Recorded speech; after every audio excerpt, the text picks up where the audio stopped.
Hi there, it's Catherine, your lawyer friend and guide, and this is the #1 podcast for legal careers in Japan.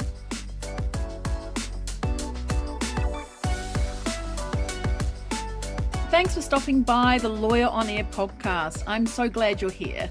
Welcome to season 10, and this time around I'm speaking with incredible guests who are not only leaders in their legal field, but who share the real stories behind their success.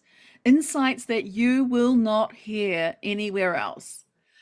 So let me ask you this. When you see a lawyer over there leading on a board, giving a keynote speech, or running legal for a global company, do you assume they always had it figured out?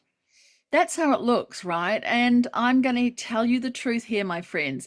Every lawyer has faced doubts, faced detours, and faced defining moments. I've had them too, and those moments are what end up shaping us into what you see now.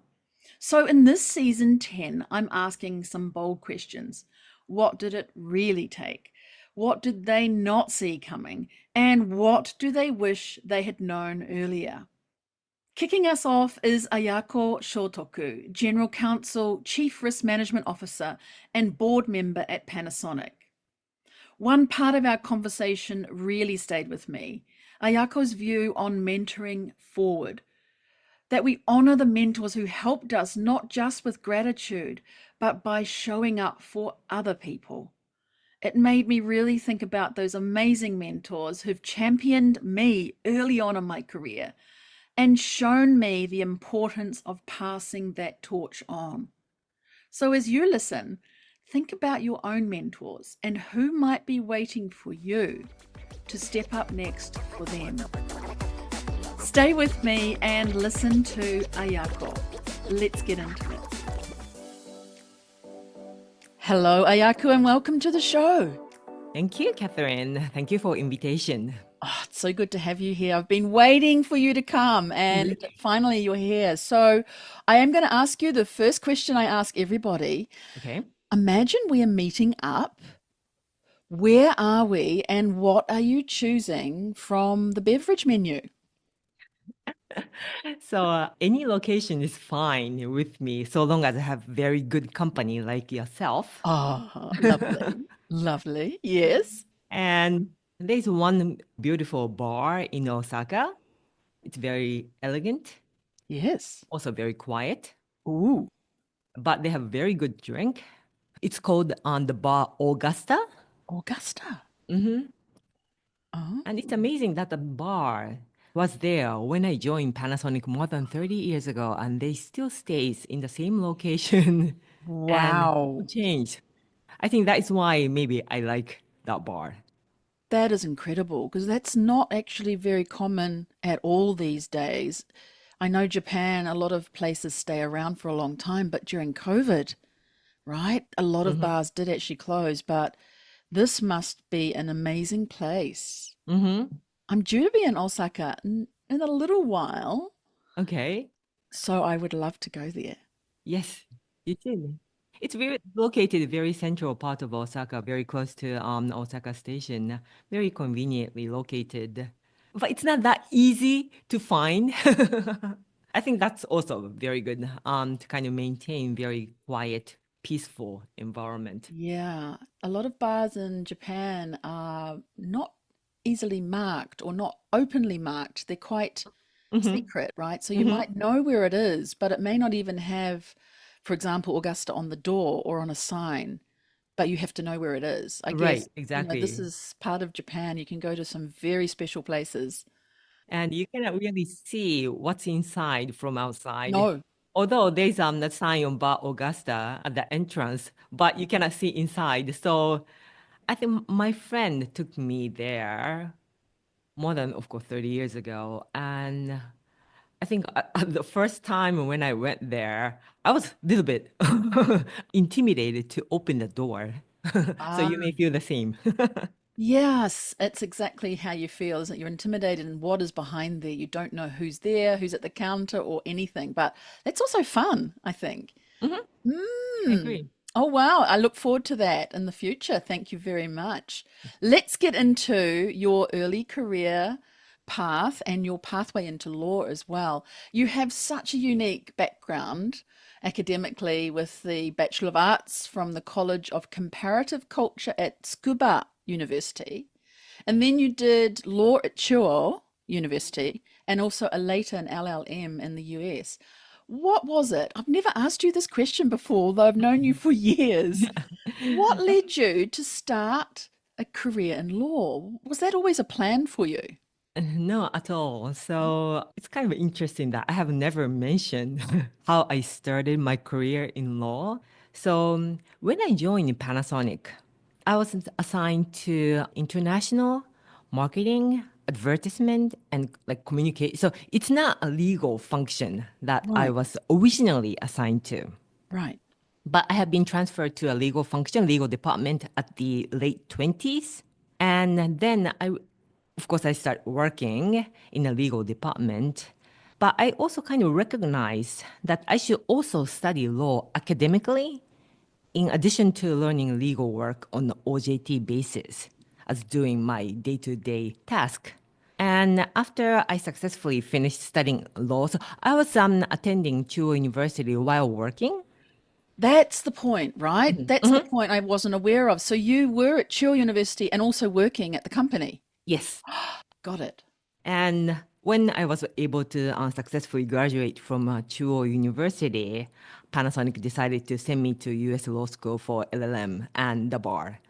So that's how I kind of started my legal career at Panasonic.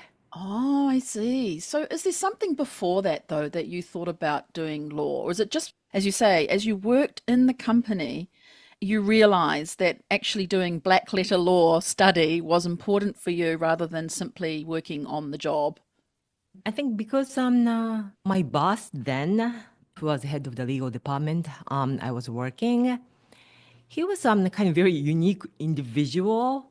Even though he was already the head of legal department and focusing on the management, while he continued to work on the daily, he also kind of secured time to continue to study law academically. And that kind of inspired, that gave me the hint that maybe I should also not only learning my legal work from the day-to-day work, but kind of learn law from academic sense as in parallel, and that he also encouraged me to do so. And that's one of the primary reasons why I decided to go to Chuo University to study while working as well. Right. So there was this person who was quite unusual in that they also studied while doing work for Panasonic, which is actually at the time you're thinking about or telling us about, it's unusual. Mm. But that person you saw and you were inspired and became the reason for you to also go and do more study and then go to the LLM that you did as well. So Panasonic has a program Yes. to send the legal members to U.S. law school every year.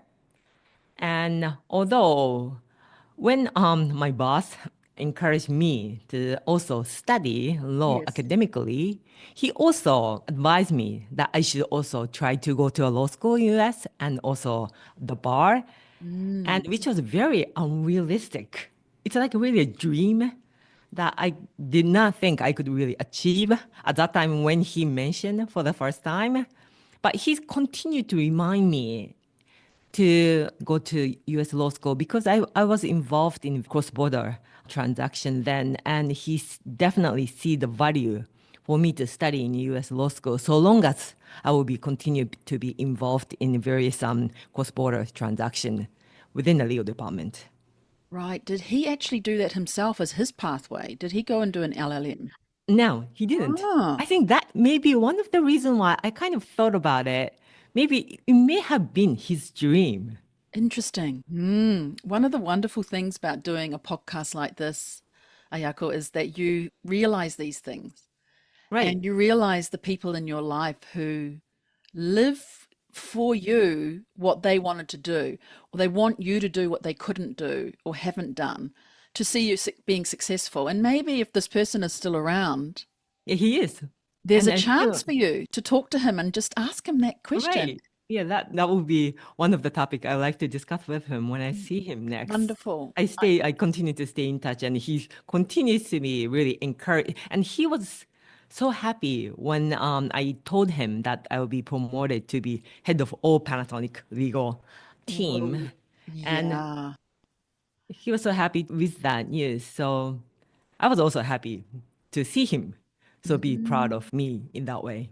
I'm sure it's not only that he didn't do it and wanted you to do it, but he saw in you that you were capable of that.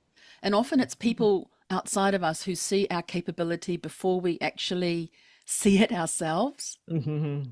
Yeah, Yeah. you may be right. Mm. So even doing Chuo University, doing the law there and going to your LLM, you didn't think about private practice? Did you always really envision working at the Gemba, working at the coalface inside the company? Was that where you wanted to be? Hmm.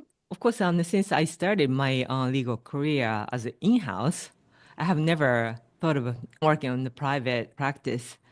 But one of the other reason why that I continue to work as an in-house is I really like business.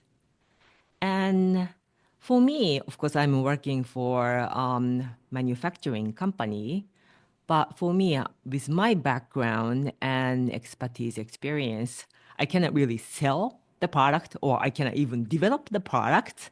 However, within a legal function, I could be the part of business. I could contribute to enable or even protect the business, and which I feel very proud of and which I really like. I think that is the core reason why I continue to work as an in-house.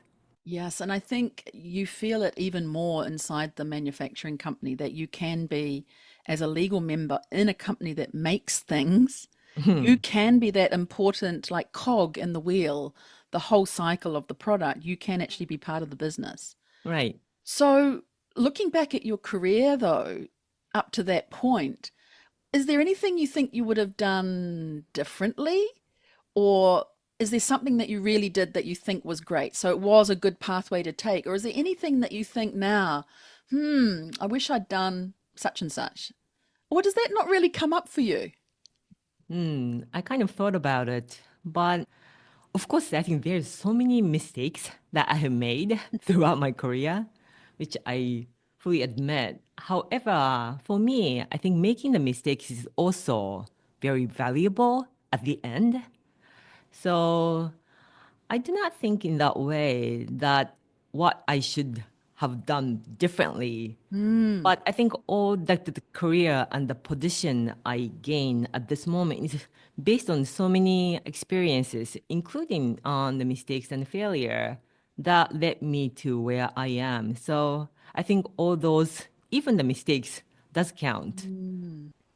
Well, it's interesting you say that because one of the things I want to do in this new season, season 10 of the Yes. Lawyer on Air podcast, is to ask some deeper questions like that. And because you've just mentioned about making mistakes, I'm sure there's people out there who assume so much that you've had that smooth path to the top.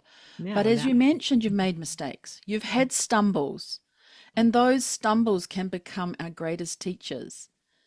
So, since you mentioned it, I would love to ask you, is there a challenge or setback that you can remember, the mistake you might call it, or a stumble? Maybe something that no one would really expect from Mm. you now that where you are, how you moved through it and what it taught you. When I think about it, one experience which I really stumbled but made me stronger. That is when I assumed the head of legal department at mid 40s. There was an ongoing FCPA investigation which continued already for several years then, but without much significant progress and movement. And I had so many other pressing issues that I need to deal with. So I put that investigation aside and focused more on the imminent matters. However, soon after, the investigation became suddenly very active and proceeded in the way I or no one has expected, of course, in a bad way. And at the end, Panasonic was fined significantly and was placed under the monitorship of DOJ for several years.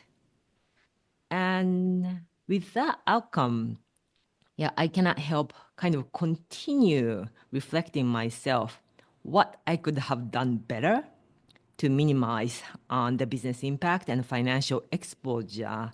And that reflection continued to kind of remain within me. However, going through such experience, I was able to kind of fully recognize that my client as an in-house is the company itself.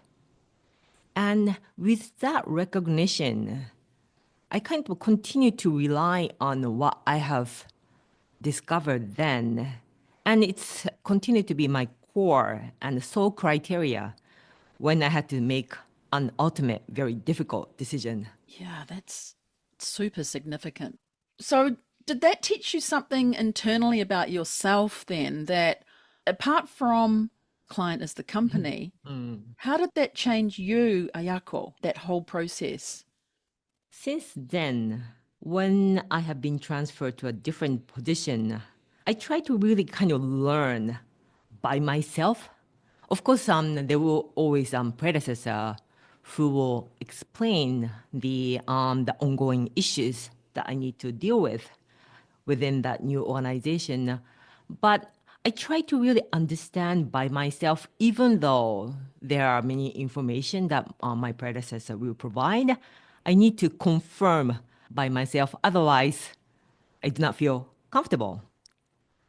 Yeah, you're so right. We often get a handover note, right? Or a handover meeting with the person who's been there before. You can't rely only on that, right? You can't do it exactly the same. Maybe some of it would be the same, but you're a fresh voice, a fresh set of eyes. You have to do something differently. So learning yourself, that's so brilliant. And as an in-house, as working for a legal department, all the issues that we need to deal with, it's continued to kind of change, also in good way or in bad ways. So it's really evolving every day. And we are not really tasked with kind of easy issue that could be resolved immediately. So the issue is also continued to change over the years. We need to really continue to really monitor and taking into various elements into consideration, which is also, the elements is also continue to change over the years in making the decision. So the decision made at one point maybe is not workable for later stage of time. Yeah. Well, I think that's so true. And we can wake up each morning and go into work and think it's the same as yesterday. Same. But actually, you've got to keep thinking. I'm hearing from you that your radar is up all the time. And what's going to be different today? What can I change today? What is different from yesterday that I need to know and think differently about from another angle? That's how you are excelling in your work, to think differently about different things, knowing it's evolving all the time. Is that right? Yes, certainly. I see. Well, you've learned a lot, but what's something you've unlearned? Because leadership is often less about adding more and more and more or doing more and more and more as we evolve, but sometimes it's about letting go. Is there some piece of advice or a belief that you've had to unlearn along the way in order to grow into the general counsel you are, grow into the leader you are on the board today? For me, what I have unlearned, is that the manager or the leader is not a superstar. So you not be kind of able to manage everything by yourself, understand all the issues your team or your department is responsible of, and continue to make right decision all the time. No, that is not how it works.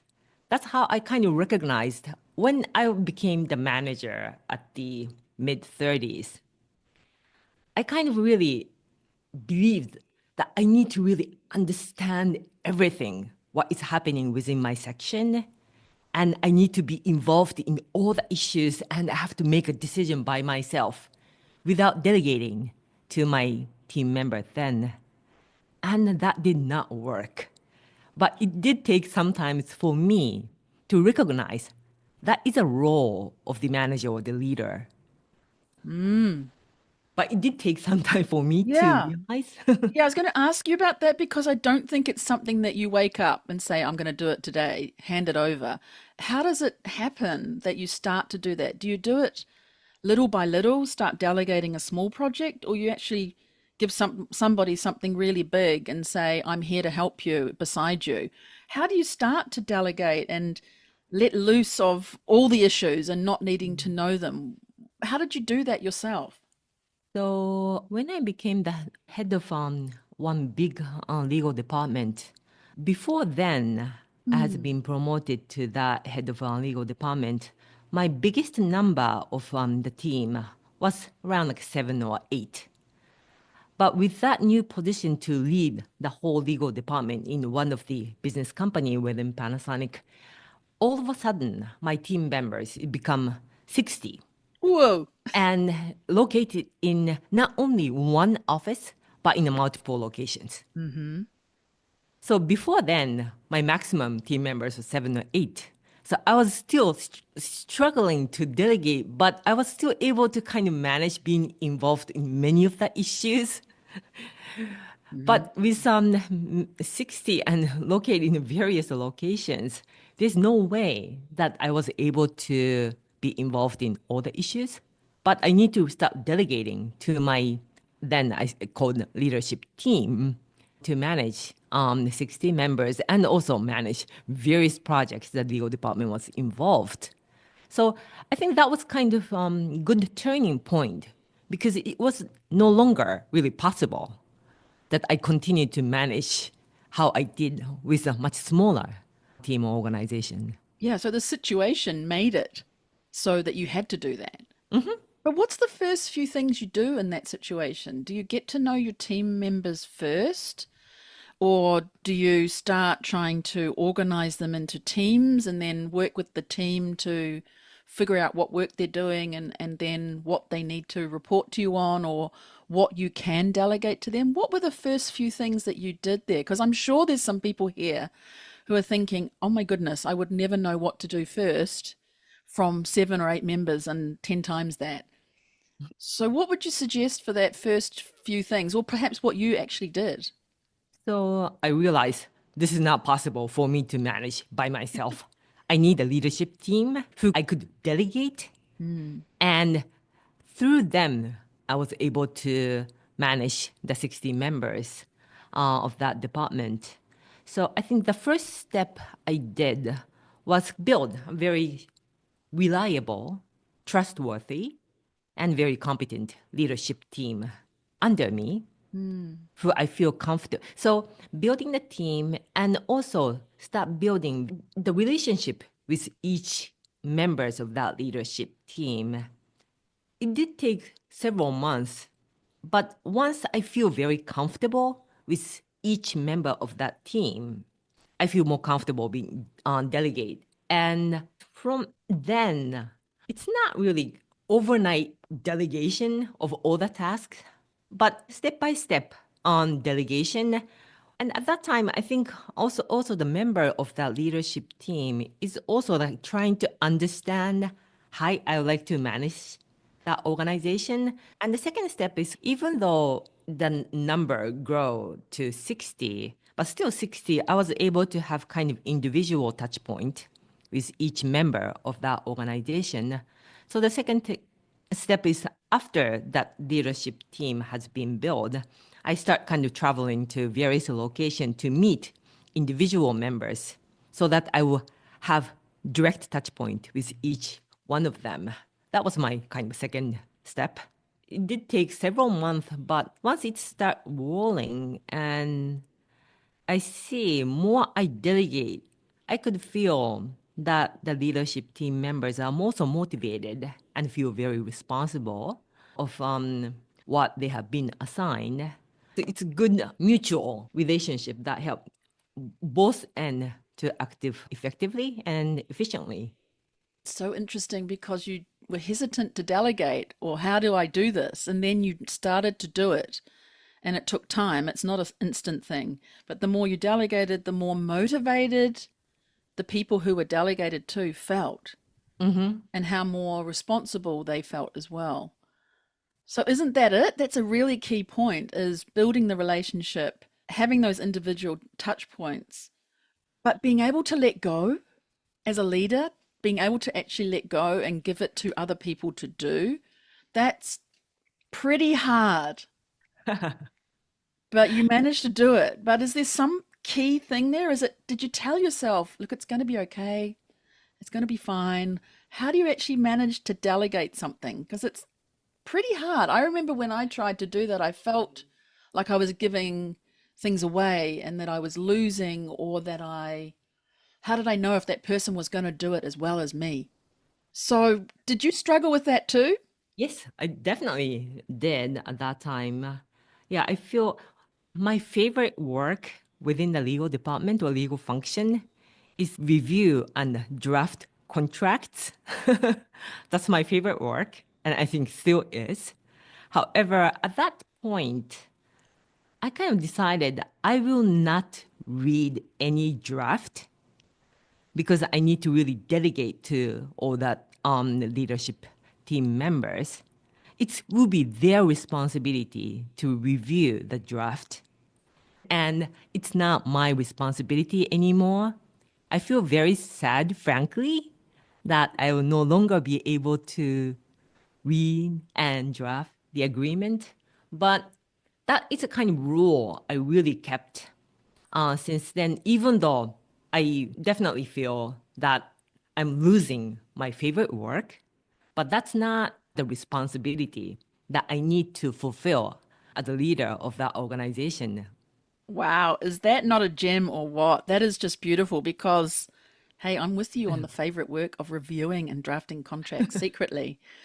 But I also relinquish that. And then it's interesting, even though it's your favorite work, when you see the revision that comes back from your staff members, and there can often be something in there that's just replicates what you did before, but Mm. sometimes there's something different in there that you never saw before. It's a new way of thinking, or they've picked up something from an outside webinar or seminar that they attended that you didn't know, that they went and attended and have marked up the agreement with the most recent information. Mhm. That can be amazing. Our legal work is also continue to evolve.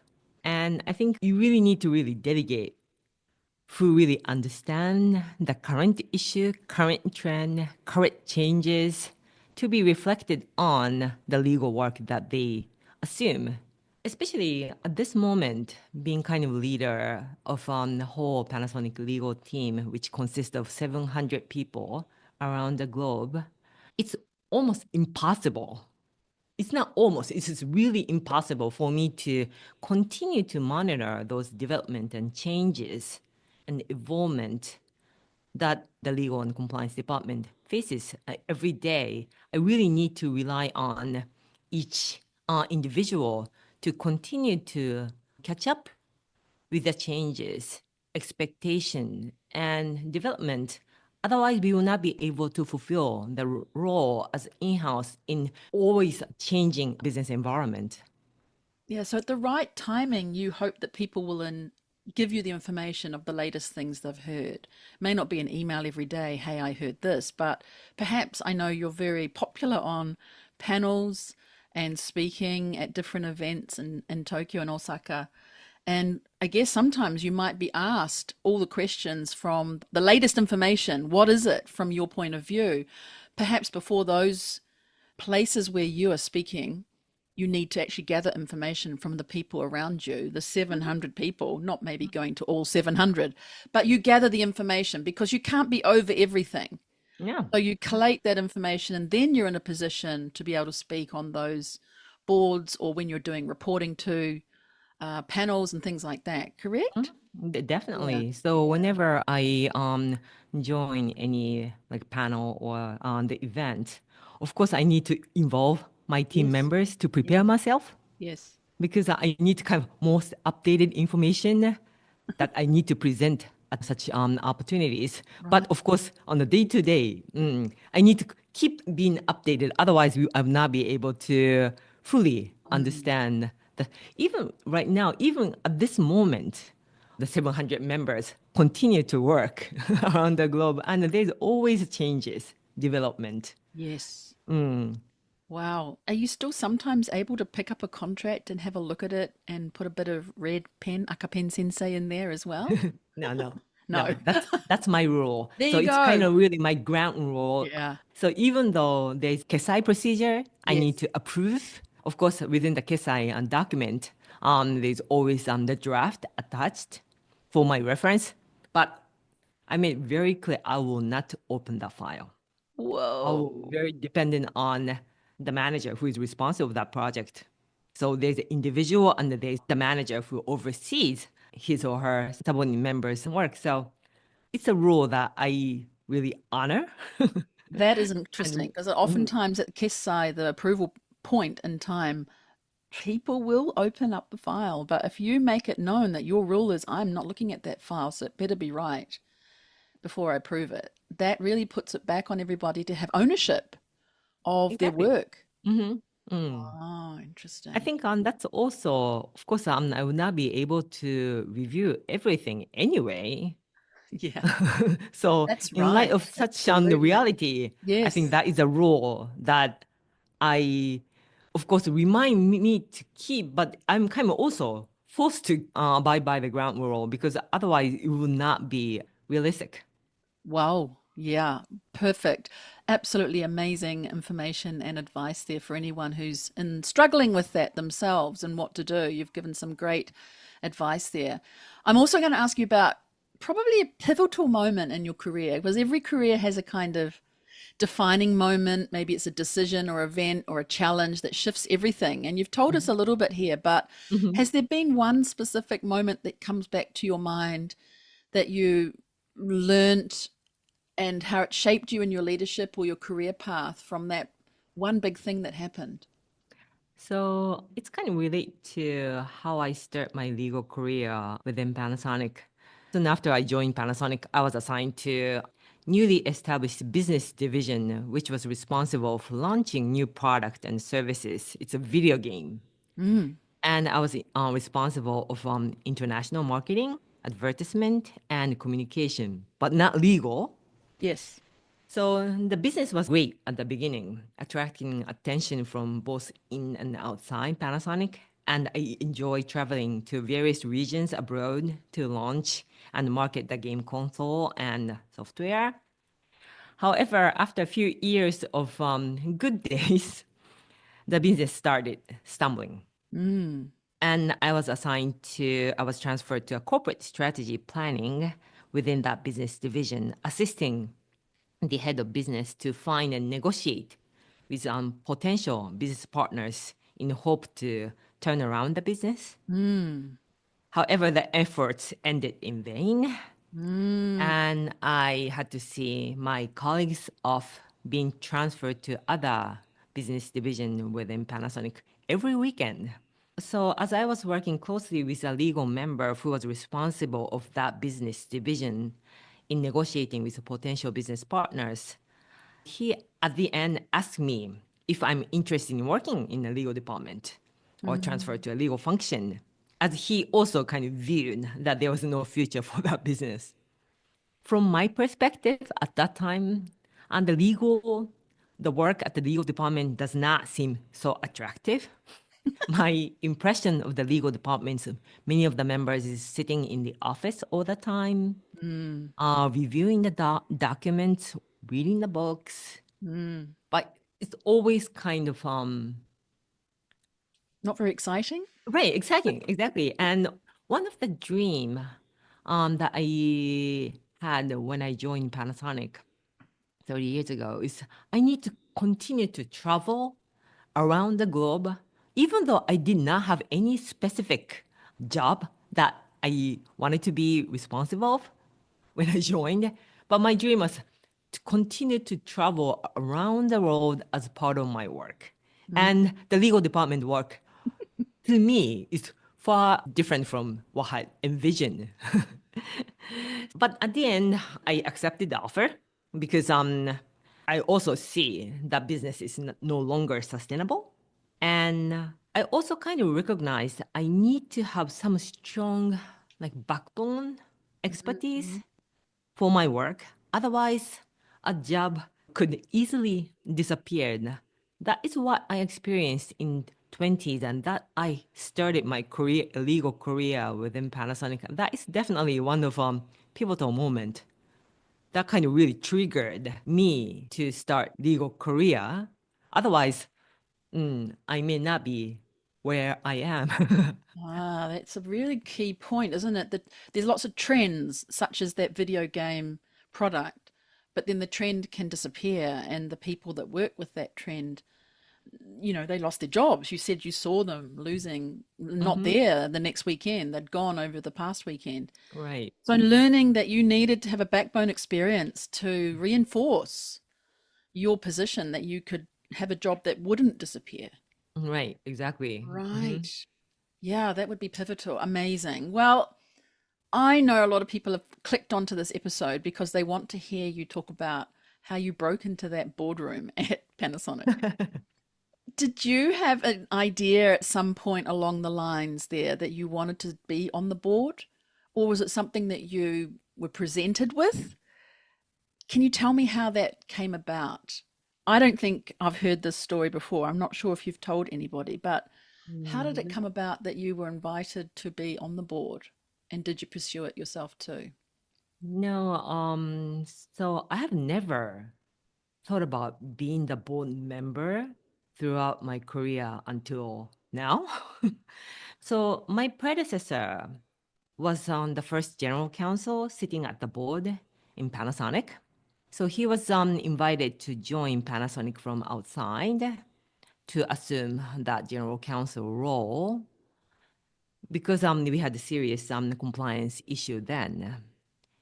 And even the general counsel position was established when he joined Panasonic.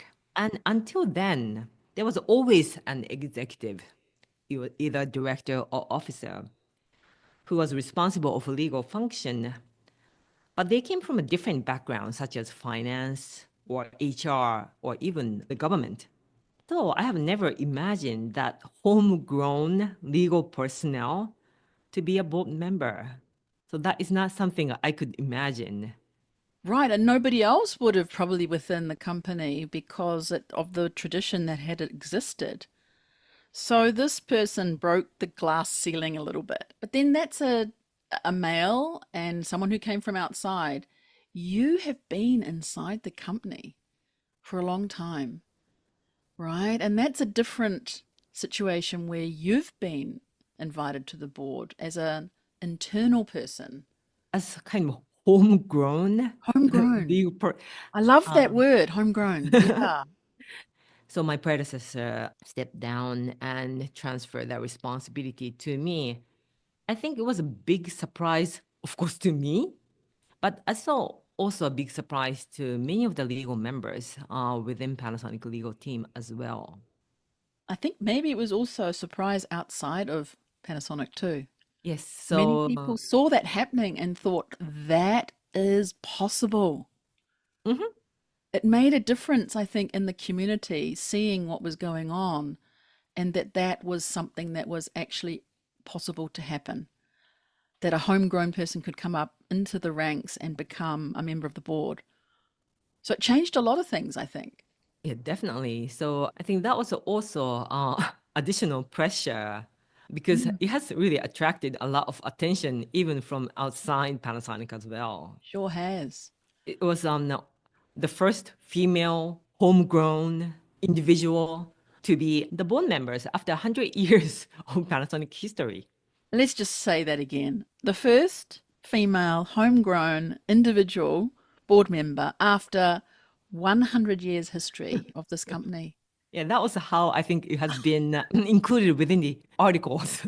Uh, Amazing. Well, congratulations again. I mean, Oh, it's fantastic. And I guess sometimes you might wake up and think, did that happen? How did that happen? But you've exactly. built it up, right? It's not an overnight thing. Well, it's overnight, but it takes 30 years to get there. Is there a different way to prepare at board level to be a member of the board? Is there any kind of mindset shift you had? I think Catherine, I think you just mentioned the mindset. Yes. I think there's no really a particular prep to be a board members. So of course I sat in the board meeting before I assumed the role for several months, an observer, talked a lot with my predecessors, read a few books on the director's responsibilities, but no really a particular prep is really necessary to be the Mm-hmm. board member, but more on the mindset. Mm. So I really need to make up my mind or resolve myself that although I'm not fully confident at that time, but I made up my mind to face this remarkable challenge. Because at the end, I recognize that I did not wish to run away before making a challenge. So that is kind of not consistent with my principle or value. So even though I was really struggling for a few months, but at the end, I think the mindset is really necessary to face the challenge or the opportunity. Oh, so the biggest adjustment would be that mindset change or Mm-hmm. shift. It's interesting you said you weren't confident, but you wanted to face this remarkable challenge. And I think that's courage. So often people talk about, I'm not confident, I can't do it. But I think you're saying, and I firmly believe that if you have the courage at least to start and do it, the confidence will come as you do it. I think so. But thank you for kind of redefining in a much better way. So No, not at the all. word When courage. you said that, you face a remarkable challenge. You've got to have courage or bravery in some way. So I did not feel that I'm courageous. But at the same time, I kind of strongly believe that I need to challenge new opportunities and I should not sit in the comfort zone. It's one of the beliefs that Mm. I continue to remind myself in building my career. So at the end, although I was absolutely not confident at all to assume my current role, but after a few months of struggle, I kind of realized my principle is to continue to make the challenge and not sit in the comfort zone. And if I run away at that point, it is not consistent with what I wanted to pursue. So thank you for redefining it's a courage, but that's how I think about my career. Yeah, and courage doesn't mean you're confident at all. It just means you've got the first step and you struggle and you take another step and you struggle. But when you take 5 steps and look back at what you struggled on in the first step, I've done it now. Okay. Right? You've got to map yourself out so that you can actually see your struggling with courageousness actually gets you through to being pretty confident. Although I don't think many women actually say they're super confident, but if you look back, you can see the pathway of your courageous steps. I know. And also, in other way of saying, I tend to be bored when I have to do same thing over and over again. That kind Mm. of coincides with my principle that I need to keep making challenges and not sit in a comfort zone. That may be one of the reasons why that I prefer to make a challenge rather than sit and do the same work over and over again. Ooh, very interesting. Is there something on the board there that happened that surprised you? You observed for a few months, but how was it when you actually joined? Was it different to what you imagined it would be? Yeah, I was very surprised to see the board was very active Yes. and there's never ending discussion that's continued for so many hours. So I kind of thought about it that board meeting is proceeding in a way in more organized, more controlled manner. Mm. But the board discussion is so lively. When I sat as an observer, that was the first surprise that I have Mm. encountered. Wow, this is really a lively, very active, and really deep dive discussion into many of the agenda presented to the board. That was definitely my surprise. Oh, that's really good to hear. Is there some misconception that is about boards?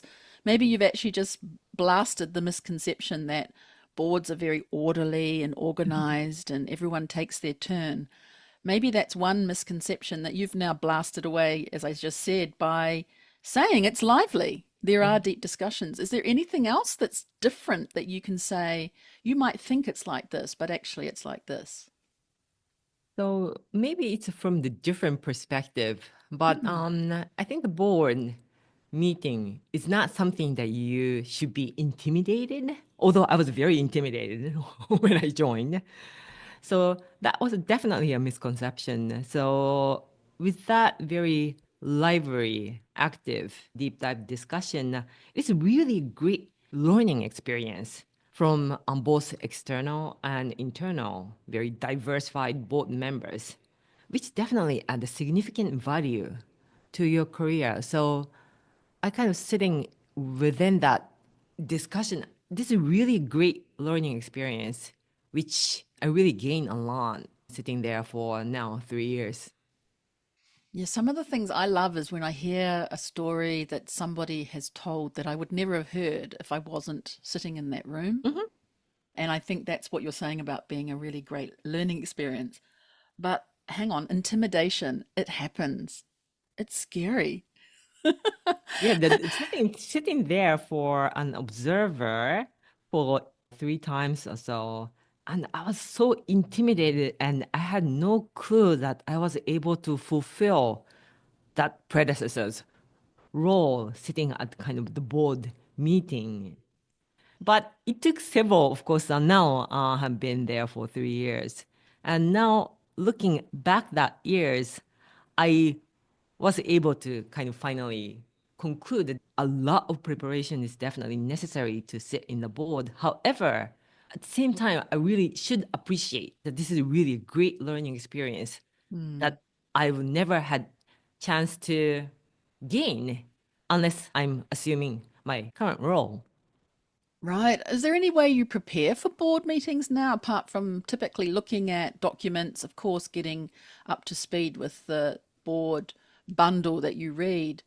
Is there anything else that you do? And also, one thing I have to ask you is about, I think you're the only female in the room. Is that right? Or are there other independent directors now who are outside, who are There is female? an other independent.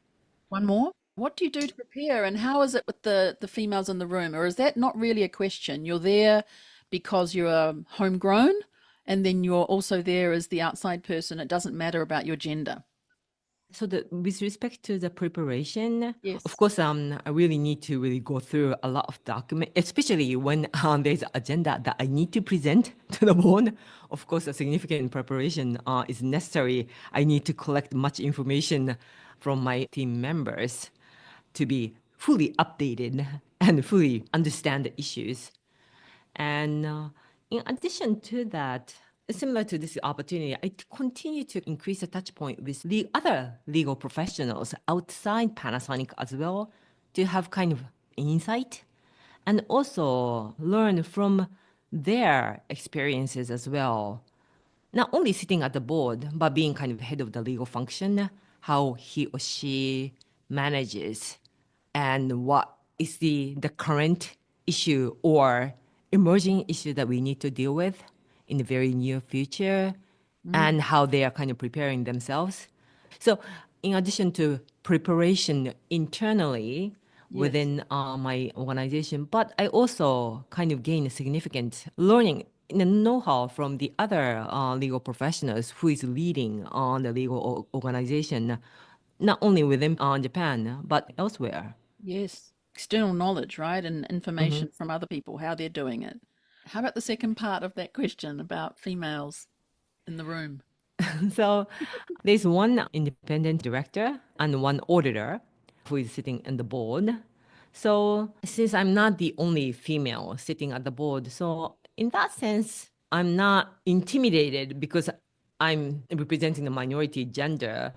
But I Mm. think, Catherine, in a way, for me, sitting in the meeting room or sitting in that being part of the leadership team where I'm the only female throughout my career, so I'm just simply so used to that environment. So in that sense, I'm not intimidated in any way because I'm so used to it. Right. I see what you're saying. Yes. So you're always and often been the only female in the room. Hmm. So it's not a big thing. No. Yeah, that's like me. Many of the, I think the female leaders, even within the legal industry. Are in that situation, right? Hmm. I think especially so from manufacturing companies. We're Definitely often, manufacturing yeah, tech companies. yeah. Mm.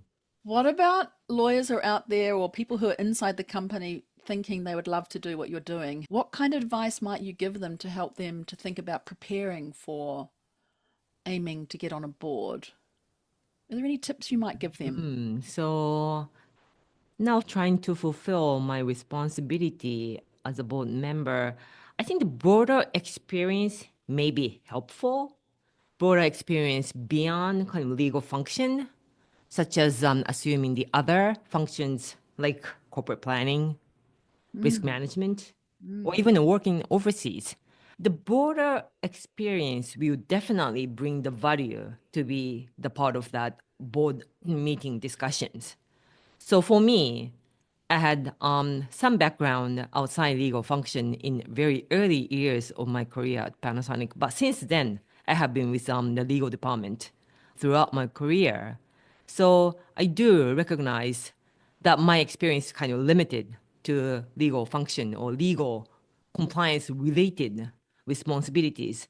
But if I have kind of much broader experience, I could add value to the board meeting discussion. So I think if he or she has a chance to have the opportunity to work outside legal department, I think he or she should definitely make the challenge if interested in being a board member, because I definitely recognize the value of such kind of experience.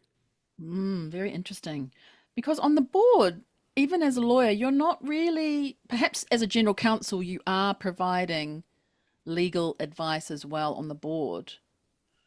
But maybe you're not. Maybe you're just saying, from a legal perspective or from experience as a lawyer, I think these things, and you're bringing in your other experience outside of law. Is that right? Yes, definitely. As a board member, we have been, of course, contribute from the management perspective, not only representing the area of your responsibility, but beyond as well. Mm. But it's not that easy. So I think my first focus or my first responsibility that I need to fulfill is to make sure that on the legal and compliance perspectives are well reflected in making judgment at the board. So that's my first priority. But I think the second is I need to also contribute into the other agenda as well from the board perspective. And that is not easy to fulfill. Yeah, first focus is making sure legal and compliance is well reflected on the board judgment, but also contributing to the other agenda topics. And I think there can be the mistake made that, oh, they're not legal or compliance or risk related, so I don't need to ask a question or make a comment. But indeed, you do need to be around those topics as well. And hence your comment that being more generally familiar with other things that are going on in the world is very Mhm. important to be able to impact those other agenda items. Yeah. Yep, I fully agree. Well, we've got a few moments left. I'm really struggling whether to ask you about your work life harmony or perhaps about mentorship and sponsorship. Which one would you like to talk about? I think the mentorship and sponsorship. Because many of us do have mentors that shape our careers. And I can Hmm. look back and think of people, maybe I didn't even know they were a mentor at the time, but they've had an impact. Tell us about that then. How has mentoring impacted you? Perhaps that guy back at the beginning, right? Your boss.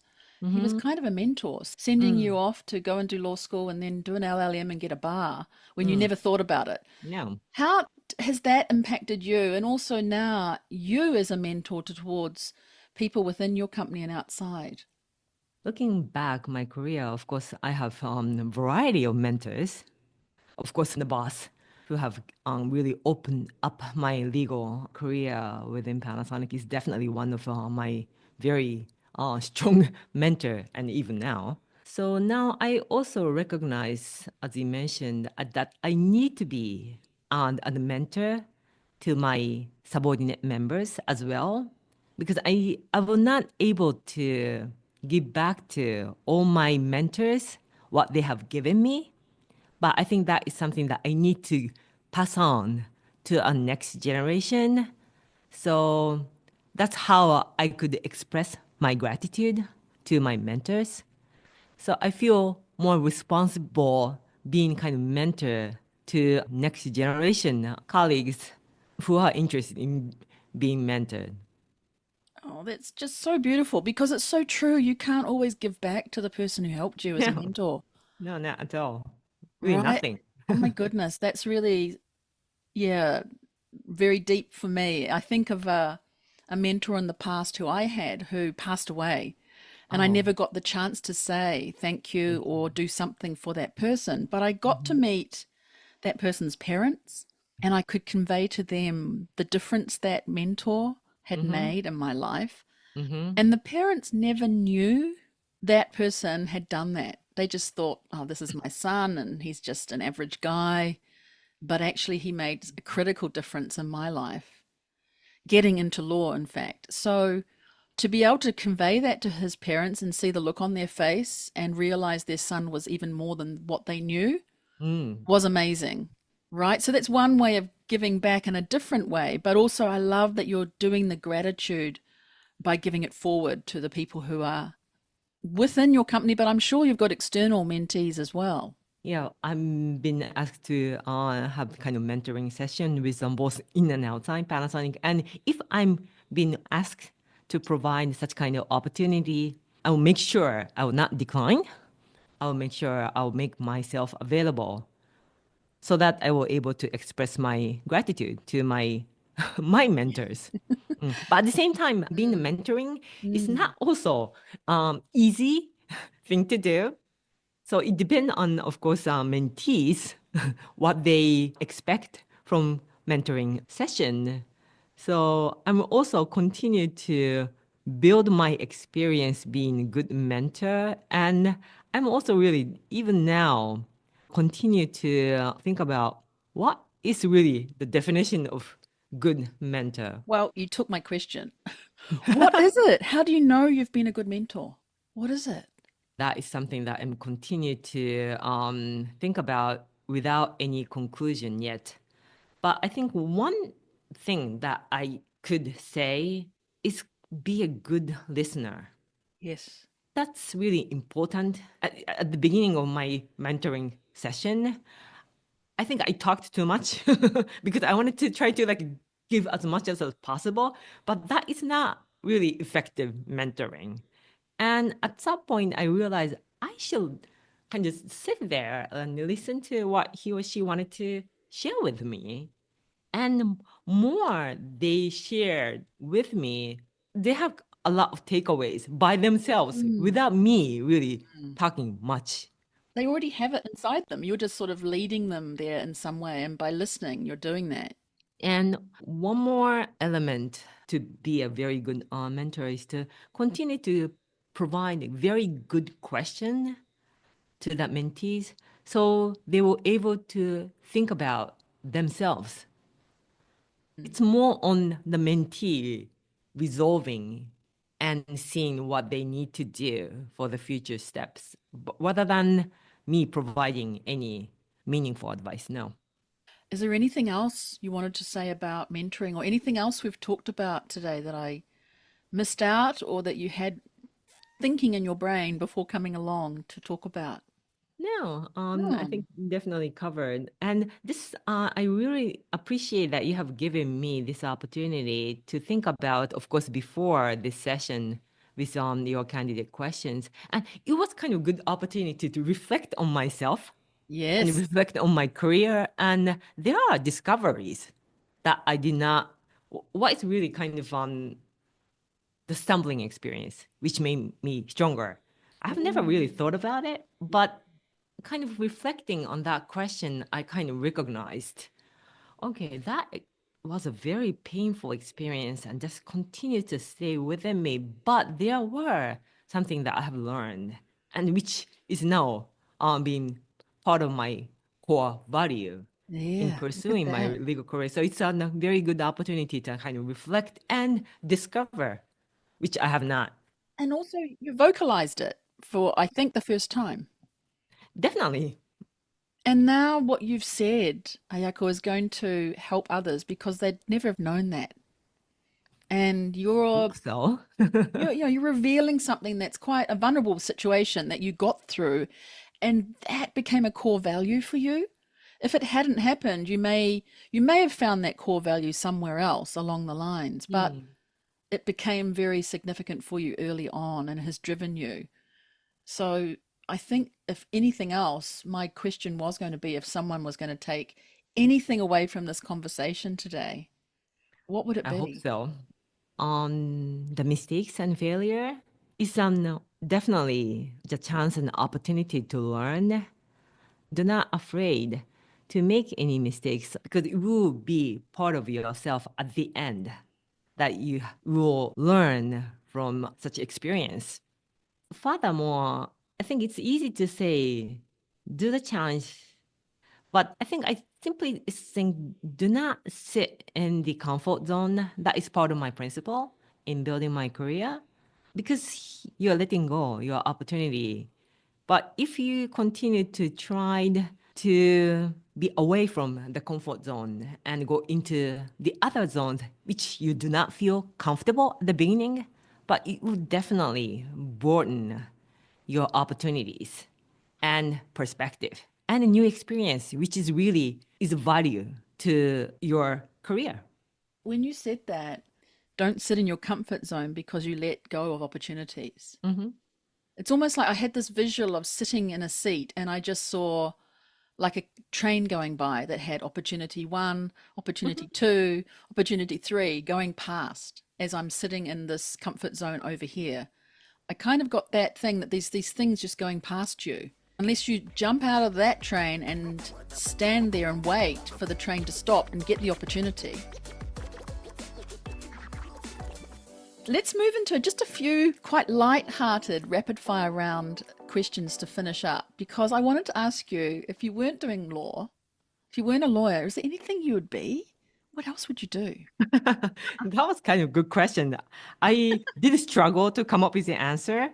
So I have never thought to pursue a legal career Right? when I joined Panasonic, Mm-hmm. but with some pivotal moment, kind of opened my door to a Yeah. legal profession. I don't know. Maybe since I love animals, Mm. I may want to be a vet. Yeah. Great. Maybe I think even my next life, I may choose the same profession because I Ooh. like. There you go. That's so good. I know you love travel though too. Can you share a memorable travel experience that you had?